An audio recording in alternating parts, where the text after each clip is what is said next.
Special court వాళ్ళు ఏమాత్రం పశ్చాత్తాపం లేని వాళ్ళు, చదువుకున్నటువంటి వాళ్ళు, విద్యావంతులైనటువంటి వాళ్ళు, తమ మతానికి నచ్చని వాళ్ళ ప్రాణాలు తీస్తానని ఇష్టపడేటటువంటి వాళ్ళు, వీళ్ళు సమాజంలోకి వస్తే ప్రమాదకారులు, వాళ్ళు ఆయుధాలు పెట్టుకుని సమాజంలోకి వస్తే ప్రమాదకారులని ఉరివేసింది.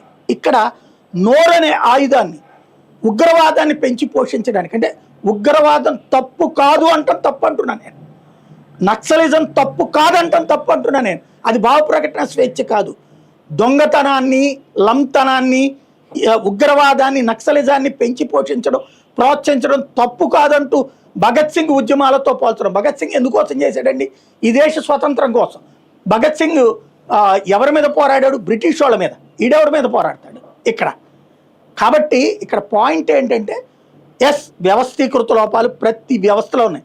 చైనాలో లేవో, రష్యాలో లేవో వీళ్ళు ప్రేమించేటటువంటి దేశాలు, అలాగే వీళ్ళు ప్రేమించేటటువంటి గల్ఫ్ దేశాల్లో లేదో, వీళ్ళు ప్రేమించేటటువంటి ఇస్లామిక్ దేశాల్లో లేవో.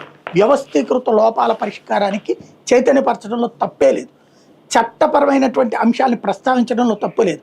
భావ ప్రకటన స్వేచ్ఛ మీన్స్ భావ ప్రకటన స్వేచ్ఛ ద్వారా లష్కరే తోయిబా, జైషే మహమ్మద్, హిజ్బుల్ ముజాహిదీన్లో ఉన్నటువంటి వాళ్ళందరూ వాళ్ళ దేశం కోసం పనిచేస్తున్నారు, లేదా వాళ్ళ దాని పేరేమంటారు, వాళ్ళ యొక్క ఆశయాల కోసం పనిచేస్తున్నారు. మనం ఆశయాలను గౌరవించాలంటే